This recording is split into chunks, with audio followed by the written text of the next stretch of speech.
ఎంతోమంది స్టూడెంట్స్ నాకు ఇన్స్టాగ్రామ్లో ఫేస్బుక్లో మేడం మా ఎడ్యుకేషన్ క్వాలిఫికేషన్ అది మాకు ఉద్యోగం లేదు, మాకు ఏదైనా ఒక అడ్వైజ్ ఉంటే చెప్పండి అని కొంతమంది పెడితే యూపీఎస్సీ లాస్ట్ అటెంప్ట్ వరకు కూడా వాళ్ళు పార్టిసిపేట్ చేసి ఎలాంటి ఏమంటారు డిసప్పాయింట్మెంట్ని వాళ్ళు బేర్ చేయలేని కండిషన్లో ఇప్పుడు ఎటువైపు వెళ్ళాలో తెలియని కండిషన్లో కూడా చాలామంది మెసేజ్ చేయడం జరుగుతుంది. సో ఈ ఐటీ వైపు రావడం వల్ల నిజంగానే ఒక జీవనాధారం దొరుకుతుంది, అది కూడా ద బెటర్ లైఫ్ దొరుకుతుంది అన్న పాయింట్లో మీ అందరికీ కన్వే చేయాలనే ఉద్దేశంతో ఈరోజు ఆర్ఎన్ రెడ్డి గారు ఐటీ స్కూల్ నుంచి రావడం జరిగింది. ఆర్ఎన్ రెడ్డి గారు అలాగే వారి స్టూడెంట్ అంజలి మనతో పాటు ఉన్నారు. సో అంజలి వర్సెస్ అంజలి అనమాట ఇక్కడ.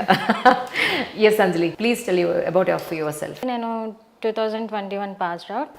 నేను చదువుతున్నప్పుడే ఆర్ఎన్ రెడ్డి ఐటీ స్కూల్లో నేను జాయిన్ అయ్యాను.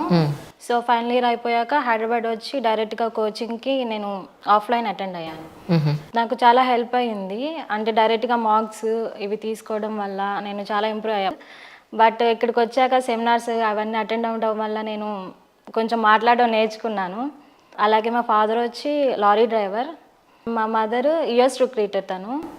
సో తన వల్ల కూడా నేను ఎలా తెలిసిందంటే నాకు త్రూ మా మదర్ వాళ్ళ ఫ్రెండ్ వాళ్ళ పిల్లలు ఇక్కడ చదువుకున్నారు, సో అది హెల్ప్ అవుతుంది మీకు, జాయిన్ అవ్వండి ఒకసారి చూడండి అని, డెమోస్కి అటెండ్ అవ్వండి అని అంటే నేను ఇంకా అలా అప్రోచ్ అయ్యాను సార్ని. 21లోనే నాకు డిసెంబర్లో అలా జాబ్ వచ్చింది. సో అక్కడ నేను కొన్ని రీజన్స్ వల్ల క్విట్ అయ్యి మళ్ళీ సార్ దగ్గరికి వస్తే సార్ మోటివేట్ చేశారు. తర్వాత నాకు 2 months అలా నాకు టైం పట్టింది ఇంటర్వ్యూస్కి అటెండ్ అయ్యి నేను మళ్ళీ రివైజ్ చేసి నేను అటెండ్ అవ్వడానికి. అలా నాకు ఈ January 3rd నేను ఇంటర్వ్యూ క్రాక్ చేశాను. ఎఫ్ఐఆర్ సాఫ్ట్లో నాకు జాబ్ వచ్చింది ప్రజెంట్. అక్కడ ట్రైనింగ్ జరుగుతుంది. So based on performance place అంటే కన్ఫర్మ్ అయిందా లేదని చెప్తా అని అన్నారు. ప్రొబేషన్ పీరియడ్ ఉంటుంది, 3 months to 6 months probation period. Exactly. Me performance బాగాలేకపోతే ఎంప్లాయ్మెంట్ పర్మనెంట్ ఉండదని వీళ్ళు భయంలో ఉంటారు. భయపెడతానికి ఆ పాయింట్ 99.9% ఒక్కసారి ట్రైనింగ్ అయినాక వెళ్ళిన వాళ్ళకి ప్రొబేషన్ పీరియడ్లో బ్యాక్ వచ్చే వాళ్ళు చాలా తక్కువ. కరెక్ట్. మీ ఎడ్యుకేషన్ క్వాలిఫికేషన్ ఏంటంటే? నేను సిఎస్సి బ్యాక్గ్రౌండ్ నుంచే వచ్చాను, కానీ అక్కడ బేసిక్స్ మాత్రమే చెప్తారు, కానీ కోడింగ్ ఎలా అవుతుంది ఏంటి అని మాత్రం మాకు అంత ఐడియా లేదు. సో ఎలా అంటే స్కూలింగ్ లెవెల్లో ఎలా టీచ్ చేస్తారో అలాగే ఉంది. అంతే. అలా నేను కోడింగ్ నేర్చుకున్నాను. ఇన్ఫ్యాక్ట్ నేను అందరికీ కూడా చెప్పేలాగా ఉన్నానని నాకు బాగా హ్యాపీగా అనిపించింది. సో అంత ఎక్స్పర్టైజ్గా తయారు చేశారు మీరు. మెంటర్ లాగా పనిచేసింది. లాస్ట్ ఈ ప్లేస్మెంట్కి హెల్ప్ అయింది అదే అమ్మాయికి. ఓకే. అమ్మాయిలకి లో ఉన్న వాళ్ళు ఈ అమ్మాయి వన్ ఆఫ్ ద మెంటర్ అంటేనా ఒక 4-5 మెంబర్స్కి బాగా చెప్పుకుంటూ వస్తుంది. ఎవరు యాక్టివ్ ఉంటే వాళ్ళని మిగిలిన వాళ్ళకి మెంటర్ లాగా హెల్ప్ చేయండి అమ్మా అని చెప్తాం మనం. ఈ అమ్మాయి ఆ రోల్ తీసుకుంది లాస్ట్లో. ఓకే. Last 1 month. చాలా మంది స్టూడెంట్స్ మీ క్లాస్లో ఉంటారు సార్, ఈచ్ బ్యాచ్కి. కానీ కొంతమంది స్టూడెంట్సే ఒక స్థాయికి వెళ్ళి వాళ్ళు మిగతా వాళ్ళకి కూడా చెప్పగలిగే స్థాయికి వెళ్తూ ఉంటారు. సో మిగిలిన వాళ్ళకి వీళ్ళని ఎగ్జాంపుల్గా చూపించి ఏం చెప్తారు? మా దగ్గర ఎలా ఉంటుందంటే మేడం, 2 బ్యాచ్లకు డివైడ్ చేస్తాం. ఫస్ట్ ఫేజ్ ఇంటర్న్షిప్ అంటాం, అంటే లెర్నింగ్ ట్రైనింగ్ పీరియడ్ అన్నట్టు. అది అందులో ఒక 60 మంది ఉంటారు. ఈ ఇంటర్న్షిప్లో కొత్తగా వచ్చే వాళ్ళంతా యాడ్ అవుతూ ఉంటారు, వీళ్ళు నేర్చుకుంటూ ఉంటారు.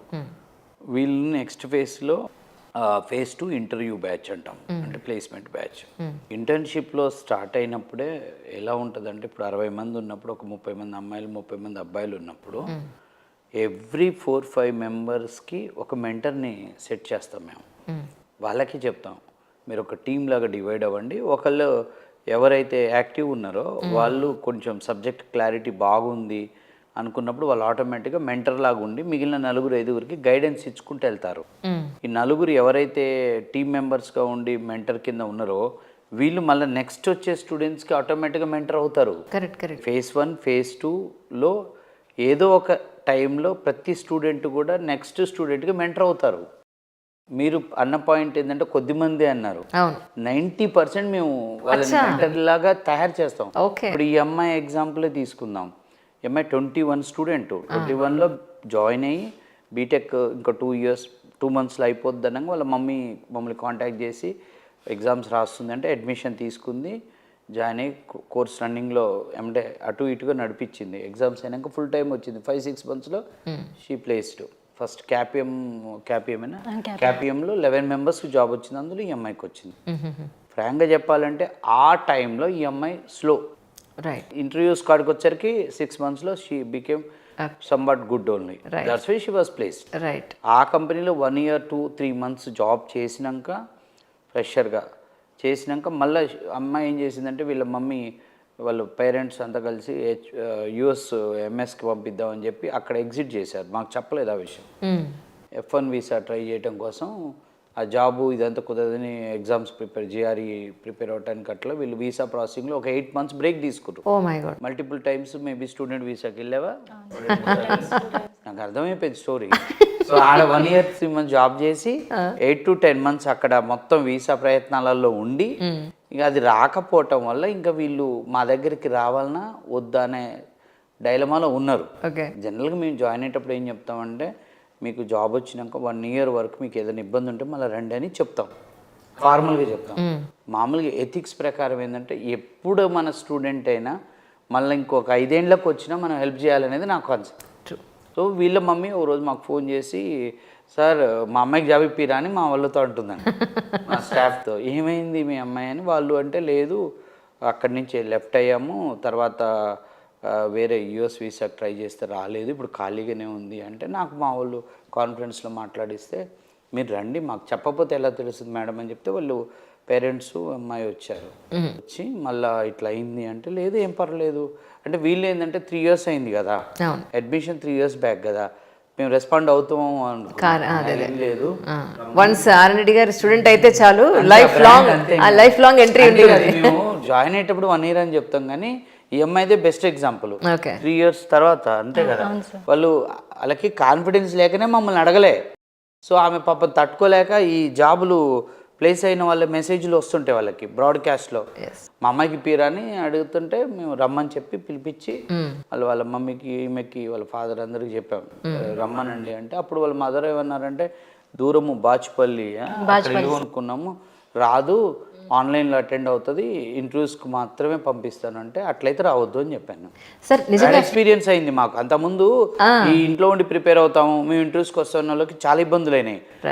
మీ అమ్మాయికి జాబ్ కావాలి అంటే మళ్ళీ ఫ్రెష్గా రావాల్సిందే, వస్తేనే పంపించండి అన్నాక మళ్ళీ 2-3 రోజులు వచ్చి మళ్ళీ బ్రేక్ కొట్టావు ఏదో అయింది ఫుల్ క్లాస్ ఫోన్లో. అప్పుడు షీ కంటిన్యూడ్ అంతేనా. వచ్చి మళ్ళీ క్లాసు మళ్ళీ ప్రిపేర్ అవుతా ఉంది. ఇంకేం ప్రిపేర్ అవుతావు నువ్వు, మూవింగ్ టు ఇంటర్వ్యూ బ్యాచ్, ఇంటర్వ్యూస్కి వెళ్ళిపో అని ఇంటర్వ్యూ బ్యాచ్కి వెళ్ళి కూర్చో రేపు నుంచి ఇంటర్వ్యూ ఉంటుంది నీకు అన్న. మూవ్ అయినాక అమ్మాయి పాపం ఇంటర్వ్యూ స్టార్ట్ అయింది. ఎన్ని అటెండ్ అయ్యావు ఈసారి? అప్పుడు ఎన్ని అటెండ్ అయ్యావు 21లో? అప్పుడు 3 అయ్యాను సార్. 3 4th 1 KPM వచ్చింది. ఇప్పుడు 5 అటెండ్ అయ్యాను. 5లో ఇదేనా ఆఫర్? అంతకుముందు ఏదన్నా టెక్అవుట్స్ వచ్చింది సార్, అది సెకండ్ రౌండ్ దాకా వెళ్ళాను. కానీ సార్ ఆఫ్లైన్కి ఆన్లైన్కి డిఫరెన్స్ చాలా ఉంటుందంటారు. సో మీరు ఇది అడ్వైస్ చేస్తారు? నేనైతే ఆఫ్లైన్ అడ్వైస్ చేస్తాను. ఈఎంఐ మీరు ఆన్లైన్ వచ్చిన లేదు, ఆన్లైన్ వస్తా అంటే వద్దు అని మేము ఆఫ్లైన్. అచ్చా, ఆఫ్లైన్ రావాల్సి వచ్చింది. ఫస్ట్ ఆఫ్లైనే వచ్చింది. ఫస్ట్ జాయిన్ అయినాక ఒక 1 నెల రోజులు కాలేజీ నడుస్తున్నప్పుడు ఆఫ్లైన్ ఆన్లైన్ ఎగ్జామ్స్లో ఓకే అది తప్పలేదు. హౌస్ వైఫ్స్ కానీ అకాడమిక్లో ఉన్న వాళ్ళకి మేము ఏం చెప్తామంటే 2 బ్యాలెన్స్ చేసుకోవడానికి ఒక రోజు ఆన్లైన్ కుదిరినప్పుడు ఆఫ్లైన్. ఫ్రీ బర్డ్స్ అయితే అంటే కాలేజ్ అయిపోయింది హౌస్ వైఫ్ కాదు వాళ్ళని మేము ఖచ్చితంగా ఇన్స్టిట్యూట్కి రమ్మనే చెప్తాం. ఇప్పుడు కాలేజీ జరుగుతున్న వాళ్ళు లేదా హౌస్ వైఫ్స్ కిడ్స్ ఉన్న వాళ్ళని వాళ్ళు అడుగుతారు మాకు అంటే వాళ్ళకి ఆన్లైన్ ఫెసిలిటీ ఉంది, బట్ ఈవెన్ దో ఆన్లైన్ అంటే ఓన్లీ మాకు డబ్బులు కట్టుడే, మీకు రిజల్ట్ ఎంత ఎఫెక్టివ్ ఉండదు, ఇన్స్టిట్యూట్కి వస్తేనే బాగుంటుంది. అలాంటి వాళ్ళకి కూడా హౌస్ వైఫ్స్కి ఏం చెప్తాను అందరూ 8:30-9కి రావాలి కదా, మీరు 11కి రండి, అందరు 6:30 వరకు మీరు 3కి వెళ్ళిపోండి అంటాను. రైట్, 11కి వచ్చి 2కి వెళ్ళండి. ఇన్స్టిట్యూట్లో వచ్చి ఏం జరుగుతుందో రోజు చూడాలి వాళ్ళు. కరెక్ట్, వాళ్ళు డౌట్స్ ఉన్నా కూడా అడగలుగుతారు. అక్కడ వస్తే ఇక్కడ వాతావరణంలో పక్క వాళ్ళు ఏంటి అని తెలుస్తుంది అన్నట్టు 3-4 hours. లేదు అంటే వీక్లీ ఆల్టర్నేట్ డేస్, లేదు అంటే వీక్లీ 2 times అట్లీస్ట్ 1 time ఇన్స్టిట్యూట్కి రావడమే బెస్ట్. సో ఈ అమ్మాయి ఫస్ట్ టైం అంతా క్లాస్ రూమ్ వచ్చింది, సెకండ్ టైము దూరం అని చెప్పేసి వీళ్ళు మళ్ళీ రెండోసారి కదా ఇంకేముందిలే అని చెప్పి మేము ఇన్స్టిట్యూట్కి రాము ఆన్లైన్ అంటే వద్దు అని చెప్పాను నేను. అట్లా వద్దు, ఇన్స్టిట్యూట్కి వస్తేనే రిజల్ట్ వస్తుందని గట్టి చెప్పినాక they came for institute. Present ఎక్కడ వర్క్ చేస్తున్నారు? FES software. ఎక్కడుంది? గచ్చిబౌలి, హైదరాబాద్. డిఎల్ఎఫ్. వీళ్ళు ఈ డ్రైవ్లో కూడా ఎంతమంది టోటల్ అటెండ్ అయింది ఆ రోజు? 25 members దాకా అయ్యారు. అందులో 2 ఒక ఆఫర్ వచ్చింది, ఈ అమ్మాయికి ఆ అమ్మాయికి. ఫిల్టరేషన్ ఎంత ఉందో చూడండి, భయంకరంగా ఉంటుంది. 60-70 మంది అయినప్పుడు ఒకళ్ళిద్దరు ఆఫర్స్ వచ్చిన సందర్భాలు ఉన్నాయి, ఒకళ్ళిద్దరికి రాని సందర్భాలు ఉన్నాయి, 10 ఆఫర్లు వచ్చిన. ఇక్కడ మేజర్ పాయింట్ ఏంటంటే అంత ఫిల్టరేషన్ ఉన్నా కూడా మీ స్టూడెంట్స్ ఫైనలైజ్ అవ్వడం అనేది గ్రేట్ పాయింట్, ఎందుకంటే మీరు ఇలా తయారు చేశారు. అందరూ అవరు ట్రూ, వాళ్ళ వైపు నుంచి కూడా ఉండాలి. అసలు వాళ్ళదే మెయిన్. మా దగ్గర మొత్తం ప్రాసెస్ అంతా పర్ఫెక్ట్గా డిజైన్ చేసి పెట్టాను, ఉపయోగించుకోవడంలో ఫెయిల్ అవుతారు. Correct, irregularity. Exactly sir. Irregularity మధ్యలో నువ్వు కూడా 1 రోజు 2 రోజులు ఇప్పుడు ఆపినప్పుడు ఏదో అయినట్టు గుర్తుంది. అవును సార్. స్టూడెంట్స్ అందరూ గుర్తయ్యానికి ఆ 3-4 మంత్స్లో రానప్పుడు ఊకోము, రైట్. ఇప్పటి నుంచి వద్దులేక వెళ్ళిపోరు అంటావు. అట్లనన్నా వస్తారేమోనని మన ప్రయత్నం అంతే. సో ఇక్కడ జాయిన్ అయిన తర్వాత మీ జాబ్ కానీ మీ గ్రోత్ కానీ అంటే ఏం చెప్తారండి? రీసెంట్గానే జాబ్ వచ్చింది. సో ట్రైనింగ్ పీరియడ్లో ఉన్నాం కాబట్టి సేమ్ బేసిక్స్ నేర్చుకున్నాము. సో దాంతోపాటు ఇంకా అడ్వాన్స్డ్ టాపిక్స్ యాడ్ అయ్యి మేము ఇంకా నేర్చుకుంటున్నాము ప్రెసెంట్. సో అది సార్ చెప్పిన బేసిక్స్ నాకు చాలా హెల్ప్ అయ్యాయి. దాన్ని బేస్ చేసుకొని నేను అడ్వాన్స్డ్ ఇంకా నేర్చుకోవడానికి చూస్తున్నాను. లేదండి సార్, కాన్ఫిడెన్స్ అనేది అమ్మాయిలో డెఫినెట్గా మనకు కనిపించినప్పుడు ఆటోమేటిక్గానే దాని డెవలప్మెంట్ పాయింట్ ఆఫ్ వ్యూలో ఏం చేసుకుంటూ వెళ్ళాలి అనేది ఒక్కొక్క స్టెప్ వేసుకుంటూ వెళ్ళిపోతారు ultimately. That's we wish all success Anjali once again. Thank you ma'am. అలాగే ఇప్పుడు వరలక్ష్మి గారు మనతో పాటు ఉన్నారు. సో వారి జర్నీ గురించి తెలుసుకుందాం. వరలక్ష్మి గారు నమస్కారం అండి. నమస్కారం. Can you tell us about yourself? నేను 2022 బ్యాచ్. బీటెక్ ట్రిపుల్ ఈ అయిపోయిన తర్వాత 8 months నాన్ ఐటీ జాబ్ చేశా. నేనే ఇలా ఫీల్ అయ్యాయి, నేను చదివింది ఏంటి, చేస్తుంది ఏంటి అని. ఆ తర్వాత బ్యాంక్ ఎగ్జామ్స్ అని ప్రిపేర్ అయ్యా కొన్ని రోజులు. ఆ తర్వాత నేను మొత్తం సెర్చ్ చేశా ఎక్కడ బాగుంటుంది అని. అందరి ఫ్రెండ్స్ని కనుక్కున్నాను. తర్వాత మా ఫ్రెండ్ చరిత అని తను చెప్పింది ఇన్స్టిట్యూట్ గురించి, మంచిగా చెప్తున్నారు, జాబ్ వస్తుంది, కన్ఫామ్గా వస్తుంది. ఆ అమ్మాయికి కూడా జాబ్ వచ్చింది. వీళ్ళ ఫ్రెండ్ క్యాలిబర్లో చేస్తుంది. నేను జాయిన్ అయిన 1 monthకే వచ్చింది ఆమెకి జాబ్. 6 months అయింది ఇప్పుడు తనది. తను చెప్పింది ఇన్స్టిట్యూట్ బాగుంటుంది, మంచిగా చెప్తారు అని. ఎమ్మటే జాయిన్ అయ్యాను ఇక్కడ. తర్వాత 6-7 monthsలో వచ్చేసింది జాబ్. ఇప్పుడు ఎక్కడ చేస్తున్నారు? ఇప్పుడు ఇన్నోవాటెక్. ఫ్యామిలీ గురించి, నేటివ్ ప్లేస్ గురించి? మాది నల్గొండ డిస్ట్రిక్ట్, మిర్యాలగూడ. మా father carpenter, my mother house wife. 1 sister, తను ఎంజీలో చదువుతుంది, Mahatma Gandhi university, IPC integrated paramedical chemistry. కానీ సార్ ఇప్పుడు ఈ 4-5 స్టూడెంట్స్ని 4-5 స్టూడెంట్స్ని ఈ సిరీస్లో తీసుకుంటే కనుక అసలు వాడు ఇందాక వాట్ షీ సెడ్, ఏం చదువుకున్నారు, అసలు ఎటువైపు వెళ్తున్నారు, మళ్ళీ అల్టిమేట్గా వచ్చి ఐటీలో సెటిల్ అవుతున్నారు. సో ఇలాంటి స్టూడెంట్స్ని చూసినప్పుడు ఏమనిపిస్తుంది, మీరు ఏం చెప్తారు? ఇప్పుడు మీరు చూడండి, బీటెక్లో మల్టిపుల్ బ్రాంచెస్ ఉన్నాయి. EC, triple E, mechanical, civil ఇవన్నీ ఉన్నాయి కదా మేడం. మీకు ఒక 10 years బ్యాక్ మనకి ఎంసెట్ అడ్మిషన్స్ అయ్యేటప్పుడు కంప్యూటర్స్, ఐటీ, ఈసీ, త్రిబుల్ ఈకి ఈసీకి బాగా జాయిన్ అయ్యేవాళ్ళు. జాయిన్ అయ్యేటప్పుడు అప్పుడు నేను టీచింగ్కి వచ్చిన కొత్తలో 10 ఆ టైంలో నేను సిఎస్సి, ఐటీ కూడా కొద్దిగా అప్పుడు ఎప్పుడైనా రెసిషన్ ఉందనుకోండి మార్కెట్లో, ఐటీ రెసిషన్ ఉంటే సిఎస్సి, ఐటీ అడ్మిషన్స్లో అయ్యాయి. హైయెస్ట్ అడ్మిషన్స్ ఈసీకి అయ్యాయి. వాళ్ళని నేను అడిగేవాడిని, ఎందుకు ఈసీ తీసుకుంటారంటే, ఈసీ తీసుకుంటే మనం అటువైపు కోర్ వైపు అయినా వెళ్ళొచ్చు, లేదంటే ఐటీ వైపు వెళ్ళొచ్చు కదా అని జాయిన్ అయ్యేవాళ్ళు.